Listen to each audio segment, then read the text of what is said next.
Good afternoon. My name is Ed Ossie, and I'm delighted to moderate the panel here today. It's pretty interesting. There's 7,500 people here joining us in Las Vegas, not just only half of them in the line, but I think what it does represent is significant interest and energy, curiosity, maybe opportunity in the industry segment. Because if you would have told somebody 5 years ago that we'd draw over 7,500 people for a conference, I don't think anyone would believe us. So we're thrilled to have a panel today that are on the leading edge of this movement to the future of insurance, and we're excited to hear from each of them. A couple of things. First, you'll see that each of the leaders on the stage today come from very different sized organizations, but they share some things in common. They're not only innovators and strategists, but when they walk out of the meetings, they begin to execute. And they really are in charge of getting things done. So they're taking real world steps today, and they're actually doing things. For instance, Mike, and we're going to let the team introduce themselves. Mike helped develop the 3-year roadmap at Aon. He owns the IT relationship with the Aon business. Danielle comes from commercial underwriting and was drafted into driving all projects designed to grow AMCAP. And Jason's team on the end at MMG in Presque Maine. Jason's team, the whole business, won the NAMIC Award for innovation just this year. And that's not thinking about innovation, that's actually executing it. So I'm going to go to each of our panelists to introduce themselves, talk a little bit about their role in their company today, and we'll start with Danielle. Hi, I'm Danielle Andrew. I work with AMCAP Insurance. I'm currently the department manager for business transformation. Prior to AMCAP becoming who they were, we were actually affiliated with ASI, and we actually were a commercial department within ASI, and Progressive came in and purchased ASI, and when that happened, I had to turn the commercial department into a company. So I had to go through all of the different potential policy administration systems that were out there, and based on speed to market and operational efficiencies, we decided to go with Majesco. Thank you. Mike, want to go next? Hi, I'm Mike Rowe. I'm with Aon Affinity. I'm a product owner there for all of the back-end systems. So that's policy administration, rating, document management, and that entails probably 8 to 10 different applications that I'm responsible for from a strategy standpoint, product roadmaps, and product implementation. Terrific. Jason? Hi, I'm Jason Ennis with MMG Insurance. We're a $200 million property and casualty insurance company. We have about a 60-40 mix of personal lines and commercial lines. And my role as enterprise architect is to replace our core systems with Majesco's core systems. Terrific. So we're going to start the questions with Jason. So MMG, for those of you that don't know, has been around only since 1897, survived a few world wars, a dozen recessions, but yet wins the Innovation Award from NAMIC, just 123 years old. So the kind of first question is, what drives the decision in an institution that old to begin to take risk and make some real changes? What are the drivers fundamentally for your organization? Definitely the independent insurance agency. We distribute everything through them. And through that distribution, anything that has to do with them not liking our products, or we see a sales dip in a particular area, we will take great risk to preserve that that distribution network. So that's definitely the market, and business agility is paramount to make that happen. We need systems like Majesco, or we knew that it would take 10 years just to do what we needed to do in 1 year if we don't do something different, because we were a homegrown shop, and Majesco has helped out. So stay there for just a second. $200 million company, how do you select the priorities? There's probably a lot of competing challenges. So we use a project portfolio management process where my department facilitates the business leaders within MMG, and we show them cross-benefit analysis, and let them figure out how they're going to select a project themselves. That way they're bought into it. So yeah, CBAs are a big part of that, alignment with our enterprise goals and initiatives. And again, there's purple people is an interesting concept too, where in that session, if the business are blue people and technology people are red people, we're really pushing to have purple people in teams, because we really believe that the transparency of the business understanding what we do and the transparency of the technology people understanding what the business does is huge to our success. All right, great. Yeah. So Mike, similar question to you, except you've got 72,000 people at Aon globally, and your affinity group has thousands alone. Same question, what drives the decision to make things change and move? You did the 3-year plan.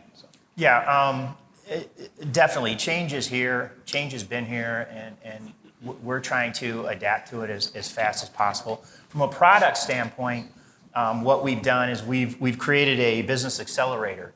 And this is a process, it's a team, it's one of our business transformation work streams, but it's a group of people that come together. It is their full-time job to incubate, vet, and then get these new products funded so that we can go to market with them. And that's where Majesco and tools like Majesco come in and are a critical part of that strategy to be able to get these new products through the pipeline, and then get them out there, get them implemented into a system and get them out there. So definitely Majesco is a key part of that strategy.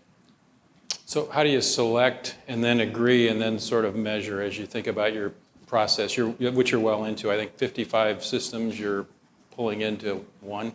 Maybe talk a little bit about that. Yeah, so from a roadmap standpoint, we have, on the first legacy application that we're going to remediate, I think there's over 30 programs on that one application. And so we've devised a roadmap based on several different factors. One of them is business realities. So a business puts their hand up and say, we've got to go next. We've maybe got a carrier change coming up, or we've got to get this off of a carrier system and into our environment, or a myriad other reasons that they want to go. But it's all about business value, being able to calculate that business value, and then pushing forward either roadmap and getting started. That's the main thing. We've got our first one kind of underways here. It'll go live this fall. We've got another one right behind it and another one right behind that one. So, being able to implement quickly and get to market is key. From back to the product a little bit, again, that business accelerator from a product standpoint has gates in it that we have to go through, and we have to pop up to Aon itself to get approval to move forward with these things and get funding for the next gate. So it is somewhat of a complicated process, but it does move quickly, and we've seen some successes with the business accelerator. It's only been out there, in its current form for about 6 months. It's gone through some iteration, but it is helping us drive innovation. It is helping us get to market quicker and get products out there. Well, and I think in the earlier session we talked about customer engagement being number one. I think Aon Affinity is obviously way out in front of that in terms of specialization around customer groups. And I failed to let you talk about in the beginning what Aon Affinity is, what types of insurance business are in that. Maybe just a quick example, and then Danielle will come to you with a question. Yeah. Sure, of course. So Aon Affinity, part of the larger Aon Business Insurance umbrella, but we develop, market, and administer specialty insurance products for affinity type groups and their members. So an example would be the American Dental Association. We provide insurance for their members, that type of thing. Okay, terrific. Danielle, similar question. You don't have 72,000 people at AMCAP, but you were derived from a larger organization. So how did you establish the priorities and get started, and what path did you take, moving from underwriting to being basically in charge and accountable, and you can now be blamed for it, right? Sure. I mean, I think that, like Jason, our customer base is independent agents. So we're a smaller company. We basically group together. The senior leadership team will work with all of the product owners to come up with the products and the changes that we need in order to be successful.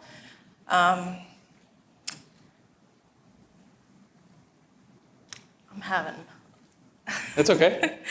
So I think that we work together. We have a similar process where ideas would be identified and then we would measure based on whether we want it to be efficient or the OIR, because we are an admitted carrier. So if there are certain things that we have to cover with regulation, then those would be first in line. So it all really depends on, which path we take. Okay. Jason, on MMG used to be called Maine Mutual, right? And changed the name to MMG. Tell us about the expansion to change the name and move well beyond the Maine charter and into other states as part of your growth initiative. Yeah, the biggest part of that, well, Maine Mutual Group, if you kind of hold on to that term, it implies obviously that we only want to do business in Maine. We currently do business in Maine, New Hampshire, Vermont, Pennsylvania, and Virginia. And moving beyond Maine and into other areas it's just a diversification play on weather events. And unfortunately, our first year in Pennsylvania, the biggest hailstorm in 20 years or something went through there, destroyed our loss ratios. But yep. So bad luck in that one. Yeah, it's good now. It's good now. So Mike, how does the affinity world sort of unfold tomorrow, or the program business? Obviously, you've got the modernization and optimization program coming on policy administration to try to consolidate the programs. What's ahead over the next couple of years, you think? If I had my crystal ball? If you had your crystal ball. If I had my crystal ball, much more ability to test and learn. We're pushing right now to get our business into the agile world along with us in IT. And they're adopting it quite well. There's no kicking and screaming. They're moving to agile, just as quick as we did. So that's great. Coming up with minimal viable products to drive out the value. Going back to the business accelerator. Coming up with something small that we can do to prove out a capability or a new product, that kind of thing. Direct and broker portals, digital. That's the only thing that's gonna save everybody from disruption, in my view. So we're trying to become the disruptor. We've got a lot of push on different portals for different purposes. Enabling the brokers to essentially get to their data, use their data for their decision making, giving them reports, that kind of thing. Really. Also, another one of my large areas is integration. So bringing in products like MuleSoft API integration into our environment so that we can do much more plug and play with some of the insurtechs that are out there, getting us to market quicker. That's the whole idea. Okay. We're going to switch gears a little bit here. So 24 years ago, I think the craze was around .com, maybe 1997, 98, before .bomb. So the pundits back then basically predicted with much certainty that the direct-to-consumer model would be prevalent, the value of intermediaries would diminish dramatically, there wouldn't be any agents, you'd buy everything online. I think we're, with 7,500 people in line, I think that's not true. Two of you on the panel working closely with brokers and agents as a key critical part of your growth. Obviously, Aon as a large intermediary. So maybe just talk a little bit about the role of the intermediary, the role of the agent in your planning process, Danielle, in terms of as you try to get innovative and do some things that brokers and agents are a very important part of your strategy. How do you engage them in the process? Oh, we have an annual agency panel. So we hear, what their customers are looking for. We've also implemented an agency portal where they're able to access all of their information. They're able to download whatever they need for like any of the rules that we have, the forms. They're able to put in a claim, selecting the actual buildings that are on their policies. So, just being a good partner with them to give them what they need is kind of where we're at. And what's the number one thing that when you come back from the agent conference and the roundtables that they've asked AMCAP to provide? What's usually in the top couple? We do all these research surveys and primary research, and we think we know what it is, but you're going to the conferences. Yeah, they want things faster. So they want to be able to send in a quote and they want, or a submission and get a quote fast. They also want different endorsements that people are potentially not offering that can make an impact to their package. Okay. Anything they're not asking for that surprises you? I'm not surprised. Yeah. Yeah. That's the result of it. No, there are no surprises, There's right? no surprises Nothing can from just them, yeah. surprise you. Jason, we No know one's surprised. agents are a key part of the MMG strategy, especially in the states outside of Maine, where maybe not as well known part of your growth strategy. How do you engage those folks in the process? Yeah, not only outside of Maine, but just outside of any new states that we go into. People that we've had relationships for many years actually don't want us to change anything. They're fine with these ugly screens that we have in some places, and that doesn't really work in the new markets that we're emerging into. So as a result, we created an agency user group where we actually go out to the agencies and work with them on any changes that are coming through the pipeline that will affect them. And we will then perform usability testing on a very regular cadence to get feedback on if this is working for their workflows. And if they're happy, hopefully they're happy, have a good experience after getting the work off their desk. We found that definitely to be critical. And when we don't do it, we might miss 5%. And that 5%, turns into your system stinks and they all talk to each other. Sorry if there's any agents in the room. Another key part of that is very formalized change management processes for the agents and our customers, our policyholders. And where, like for example, we developed training for our agents at a big release we had in 2017.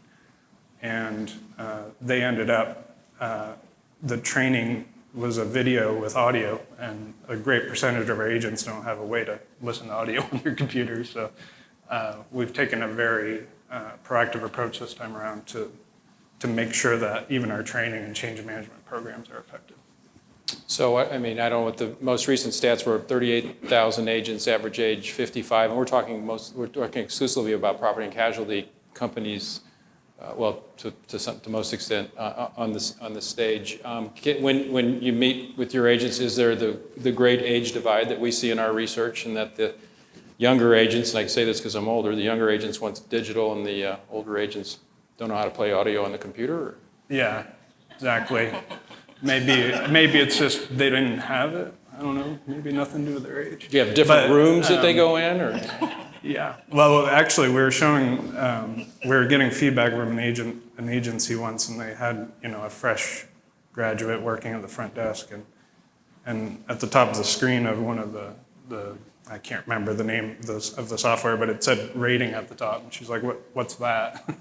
And like, "Oh, that's where you do quoting. Why don't you call it quoting then?" So that's kind of the world we're in. An endorsement is really changing a policy, or it might be a form, or it might mean three different things. For these new folks coming on board, they just want to get work done and move on. So that's the world we're trying to please right now. And win the Innovation Award from DAMIC. Yeah. So Mike, different question for you as the $34 billion intermediary to some extent in the room. Tell us how things are changing at your place in and around engagement. You're engaging with those folks as well, but they're your own company, so. Yeah, from an employee standpoint, which I think is where you're going, right? Yeah. Yeah, so from an employee standpoint, definitely. Underwriters, and that's actually a great question because we're right, like I said, right in the middle of a Majesco implementation right now, and just getting very, very good reviews from my business partners that are involved in this. And this is kind of a side note, but it's going very well, and even the billing folks are while they're not as far along yet, they're getting it, and it's such a different experience than my last migration that I was involved with on that legacy platform that I mentioned a bit ago that took a year and millions and millions and millions of dollars, and was about the most painful thing I've ever gone through, especially in terms of moving the data over and stuff like that. But they are our employees and our underwriters and our our folks in our BPO that are offshore are really adapting to the new technologies, and in a lot of ways are demanding it. You know, the green screens in a lot of cases are really not enjoyed, and people want those to go away. In some cases, there are teams that do want those green screens to stay around. I think it's the same thing on the agent side. What we hear from our agents, as well as our employees, but is we need to have multiple ways to do things. We need to have multiple ways to interact with the agents, interact with their clients and customers, and our employees interacting with agents. So it's coming along, though.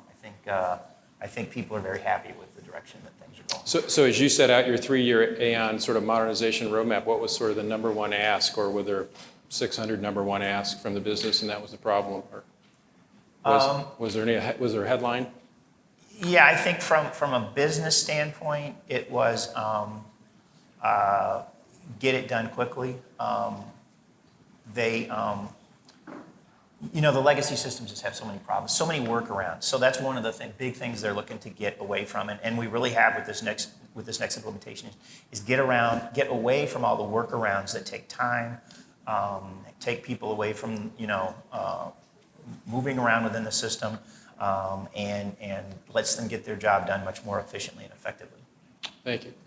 Danielle, question for you then. So what do you expect from your technology partners, not just Majesco, but as you're trying to author this future for AMCAP and roll things forward? What are your expectations? What do you need? Sure. With the commercial residential business, it tends to have a lot of data, so there's a lot of buildings on each one of our policies. So one of the main things that we're working on right now is a submission automation with artificial intelligence so that it can read the information off of the emails that we receive.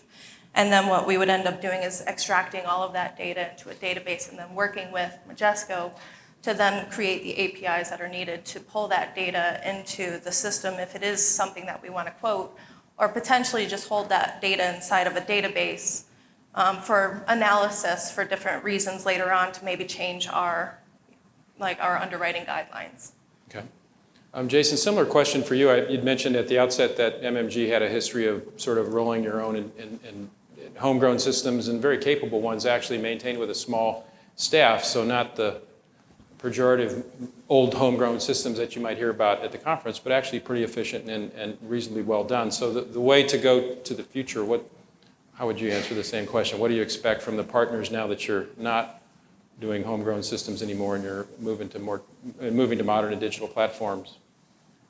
Yeah, so I think the first thing is, and it's really hard to achieve in a company, especially larger companies, is an agile mindset. A lot of people think of agile, I think, as like a process or, these ceremonies you have to go to. But it's really the mindset that's important, because that drives all the behaviors. And if you don't have it, if you don't understand it, if you don't live it and breathe it, then things don't tend to change as fast. And it's not easy to do that, but I think software companies and vendors need to be held accountable for actually doing it, because I'd say it's pretty clear that it's better than waterfall.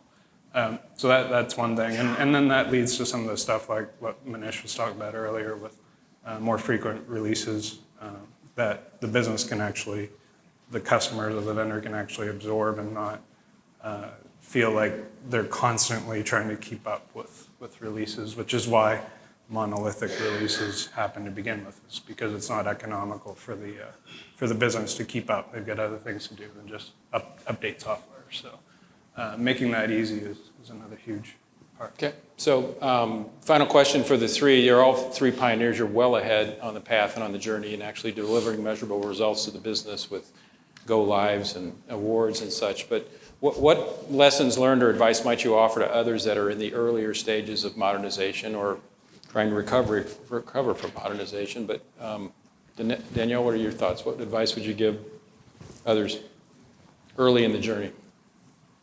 To make sure that all of the requirements are hit for whatever solution they decide to choose. that you have to have a list of everything that, like the workarounds that Mike had mentioned, like you have to make sure that you're addressing all of those, that you have speed to market, that you're having efficiencies, that you're investing in a product that continues to invest in their own product so that it can actually change with the technological revolution. Okay. Mike, same question? Yeah, I think I would go a little bit, I would go upstream and look at your, well, first of all, your kind of architectural guidelines, your architectural blueprints. That's something that you really need to drive forward with, because that's going to push all kinds of decisions downstream, like am I going to go with a vendor product? Am I going to go with a SaaS-based cloud product? Am I going to go with API enablement? Those kind of decisions really need to be made early. And then I would also say that engaging in a robust vendor selection process is key too, where you're going through the RFP process or RFI process, RFP process, narrowing it down, winnowing it down, and then having a really good set of product demos from at least 3 vendors, so you get a good perspective on what's out there, and it'll help you make the best decision for your organization. And then wind up picking Majesco, but we'll make sure we get that on here. No, it was a long and arduous process of selection, was it not, Mike? It was, yes, it was. Thank you. Jason? Yeah, so kind of the same thing. Vendor selection is huge, and having a third party help you do it was huge for us, because it brought all the stakeholders together, and everybody had to buy into it. So it wasn't like an IT decision, and now everybody hates IT if something goes wrong. So owning the program management is huge too. Don't let the vendor do that. It looks like we're out of time, so I'll go quick. And plan to use vendor tools yourself. Okay. I mean, the vendors have built them for a reason, so use them. We found that can speed things up a lot. Okay, well, so the panel was just 30 minutes, but the power of the conference is really about connection. So, well, we've had 30 minutes up here. I know the panel will be around and available for questions, so I'd invite you to connect with them at your leisure in sort of a less bright lights environment with questions that they kind of knew that were coming. So I know they'll be happy to visit with any and all of you whenever. So if you would, please join me in thanking our terrific panel, Danielle, Mike, and Jason.